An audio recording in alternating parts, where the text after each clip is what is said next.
Hello, my friends. This is going to be a short 3 lectures. Yay! Because I know the last ones have been, I get too overexcited about art I know a lot of things about, right? This is China and Korea, and we're picking up from where we left off in Art History 1. So here's our learning objectives if you're interested in any of these ideas. Great ideas for a paper. And here's our timeline. Again, screen cap if you like. Great ideas and facts, the whole. Okay, here's our map during the Ming Dynasty. And it's kind of interesting to me, Mongolia's way up here now. And there's Manchuria. Where's Russia? So I think now it's more like this. I don't know, I'm not sure. I always thought that Mongolia was the mountainy area. Because we're going to see some mountains in China. Okay, here is the Forbidden City in Beijing from the Ming Dynasty. The dynasty that designed the core of the Imperial Palace in the Forbidden City is the Ming Dynasty. The modern city that encompasses the Ming Dynasty's Forbidden City is Beijing. In the past, commoners were prohibited from entering the Forbidden City without permission, and only imperial families and invited high officials can enter. The professional painter for the Ming court who served to promote the ideology of the dynasty created imperial family portraits.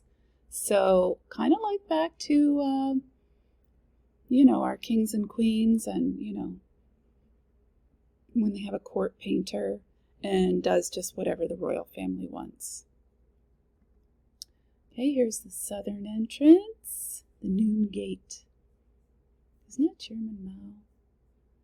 I shouldn't have said that because I don't know. Okay, here's Zhao Mengfu, Sheep and Goat. Zhao Mengfu is an artist who chose to work for the Yuan administration in the Mongol court. The function of the red seal impressions seen on many Chinese paintings identify all the artists and all the owners. So if something's passed down over years, it's almost like a passport, there's a record of everyone's hands who have been involved. Okay, this is Guan Daosheng, Bamboo Groves in Mist and Rain. And this artist, Guan Daosheng, achieved the effect of mist in her painting, Bamboo Groves in the Mist and Rain, by restricting the ink tones to a narrow range. So they're slightly different, but, just a little lighter and a little darker. So Daosheng was one of the rare noted women artists of this time. So, yeah, sadly, happened everywhere.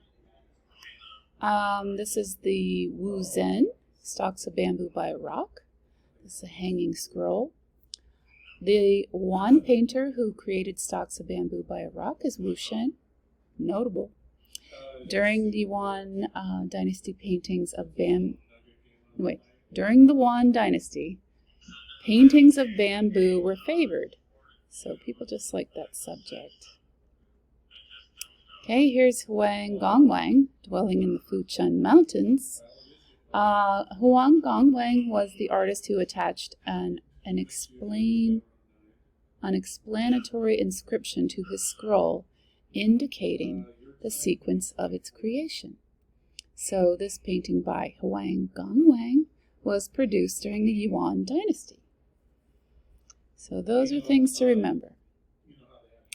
Okay, this is Nizan, Rongxi Studio, another hanging scroll, and some things that we really know about. I wonder if this is a story as well.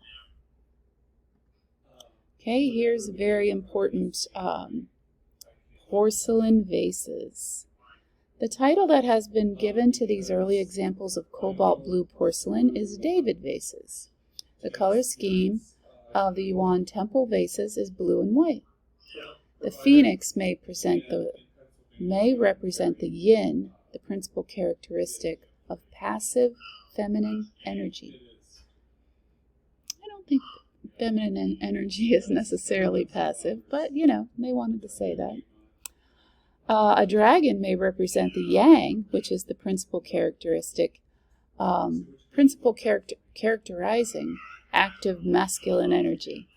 So these men, they want to paint themselves a certain way. They're dragons. At least we're a phoenix.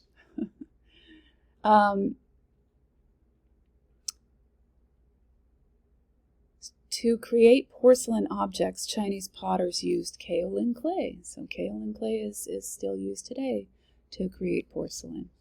China is credited with the invention of the porcelain pottery type. And it's very valuable, very valuable.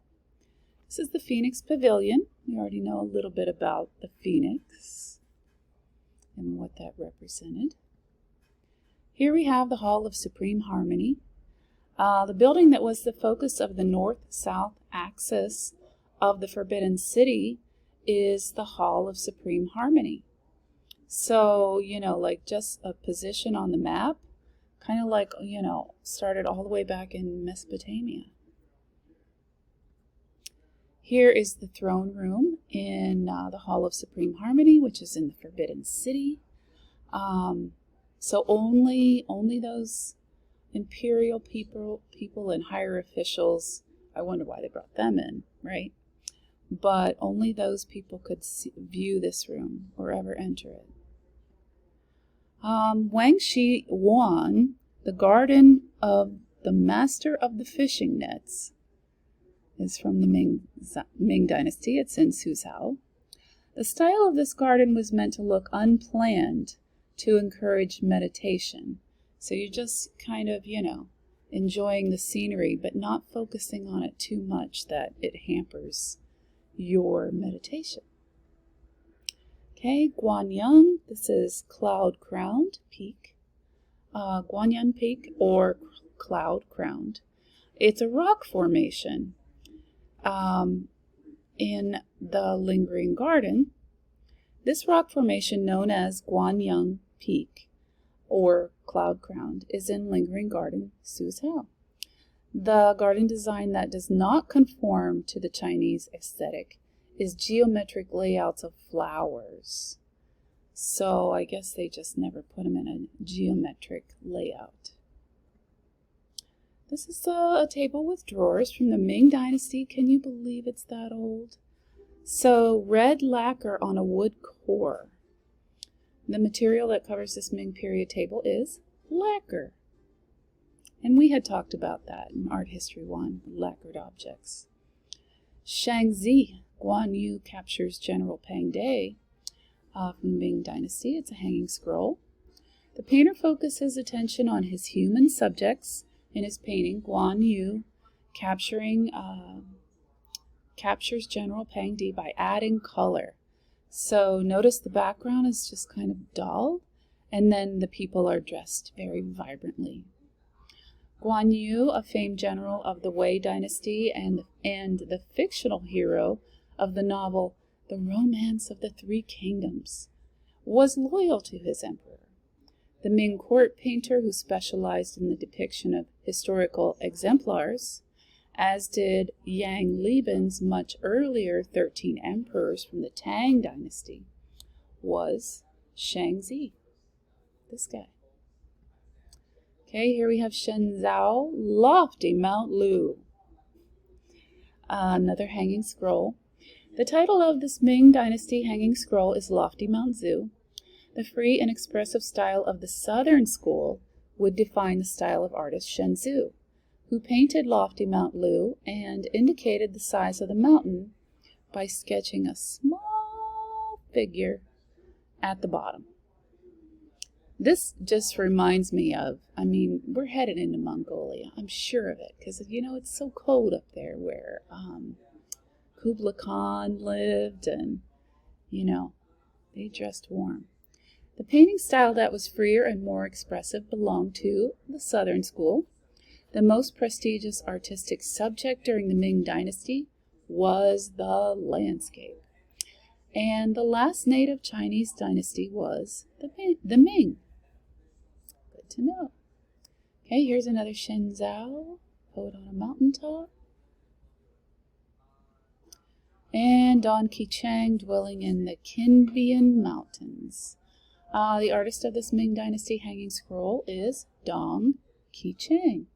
Dong Qichang was responsible for codifying the distinction among painters between a scholar amateur and an academic professional. So you could be smart, but you're an amateur, or if you're an academic professional, we're going to get into that a little bit more later. Okay, this is Wen Shu, Carnations and Garden Rock. It's a fan. The preferred subject of the Ming Dynasty painter Wen Shu was flowers. Shitao, reminiscences of Nanjing. Try to say that. Riding the Clouds from the Qing Dynasty. Shitao created reminiscences of Nanjing in 1707 during the Qing Dynasty. The format of Shitao's series of paintings titled of Nanjing is album leaf. So we can see this is an album leaf. Giuseppe Castiglione, known as Lang Shining in China. This is his auspicious objects. So you might have heard in Chinese art history that certain animals are considered auspicious, which means they bring news. So, I remember learning about the auspicious cranes. So if they saw like a flock of cranes coming in, oh, this must mean something. So I think the flock of cranes meant something positive was going to happen. So that's good. And then they would have different stories behind each event. So the artist of auspicious objects, this painting, was a missionary. During the Qing Dynasty, the European group, the Jesuit missionaries, were invited to the imperial court. So apparently he hung around and began creating artwork for the imperial court. Okay, this is a dish with a lobed rim. So these curves from the Qing Dynasty. And it is porcelain. The various colors, red, green, black, brown, yellow, and blue that were applied to this Qing Dynasty plate were created by using enamel paint, which was then overglazed, if you know anything about pottery. The symbolic meaning of the images of the spotted deer and pine trees around the rim of this bowl is long life. I love all the symbolism. It seems so nature-oriented and calming. Yeah. Okay, this is a Rent Collection Courtyard, all made of clay, 1965. So this would have been a whole series, and I'm trying to think, almost like a register from, one of those early eras I can't think of the name of. The original length of the sculptural tableau of figures comprising Rent Collection Courtyard is 100 yards. Wow, that's long. And this was meant to show the toil that people had to go through before communism came to China. And everything they said would be taken care of, like monetarily. It is not a bad system, even though it's always been hated. I think there's good things and bad things about it. So Nam Dae Mun. This is a public building project sponsored by the Joseon Dynasty that was built in Seoul in 1398. And Nam Dae Mun. The materials that were used to construct the Joseon Dynasty Nam Dae Mun were wood and stone. That wood sure lasted. Okay, this is Jian Xian. Guillaume Gang San, Diamond Mountains. In his painting Guillaume Gang San, Mountains, the Korean Joseon Dynasty artist Jiang Seong evoked an actual scene. This pictorial approach is referred to as true view painting. So really what you would see, not stylized in any way. And the Korean artist who painted Guillaume Gang San is Jiang Xian. So remember, true view. Okay, here we have some additional notes. Yay! And we're already done. So great ideas, stuff about Marco Polo, the literati, which is scholarly artists that were both academic and artists. Okay, and then we've got our discussion questions. Same kind of thing as always. So great topics for papers. All right, that's it.